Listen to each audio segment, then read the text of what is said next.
ఏం చేయాలనుకుంటున్నారో చేసుకుంటూ చేసుకోమనండి. కానీ అలా చేసేస్తాను ఇలా చేసేస్తాను ప్రగల్భాలు పలుకుతూ ఉంటే ప్రజలు ఆల్రెడీ 5 సంవత్సరాలు చూశారు. మీరు ఏమాత్రం చేయగలరు అనేది చూశారు.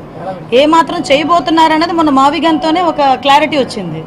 ఈ మావిగన్ అన్న వెంటనే ఆ కుర్రాడు నవ్వాడు బయటికి. అంటే ఆ పదం వింటేనే మీరు నవ్వుతున్నారు, పదం మాట్లాడిన చూసి ఇంకెంతమంది నవ్వుతున్నారో ఆలోచించండి ఒకసారి.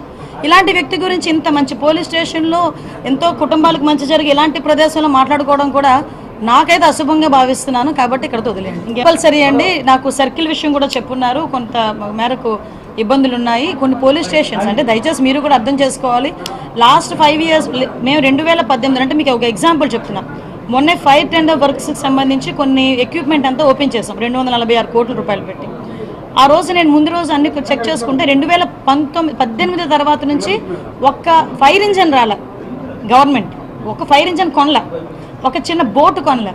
మళ్ళీ ఎగైన్ మా గవర్నమెంట్ వచ్చిన తర్వాత, ఎన్డీఏ గవర్నమెంట్ వచ్చిన తర్వాతనే సుమారుగా 294 కోట్లు పెట్టి ఈరోజు మనకి సమ్మర్ యాక్షన్ ప్లాన్లో భాగంగా ఎక్విప్మెంట్ కొన్నాం. అంటే ఇదే కాకుండా పోలీస్ స్టేషన్స్ కూడా రెనోవేషన్ కానీ కొత్త పోలీస్ స్టేషన్స్ కానీ మళ్ళీ బడ్జెట్లో కేటాయించుకున్నాం. ఇలాంటి పోలీస్ స్టేషన్స్ ఏదైతే ఉన్నాయో వాటన్నిటిని కూడా మ్యాక్సిమం రినోవేట్ చేస్తే జరగాలి, డెఫినెట్గా జరగాలి. ప్రజలతో పాటు మా పోలీసులు కూడా అదే కోరుకుంటున్నారు, అదే ఆశిస్తున్నారు. డెఫినెట్గా ఈ కూటమి ప్రభుత్వంలో పోలీస్ స్టేషన్స్ అన్ని ప్రక్షాళన జరుగుతాయి. యాక్చువల్గా సైబర్ నేరాలకి దయచేసి మీ బాధ్యత కూడా ఉంది పత్రికా విలేకరులుగా. సైబర్ నేరాలు అరికట్టడానికి మెయిన్ అవగాహన ఒకటే మెయిన్ అండి.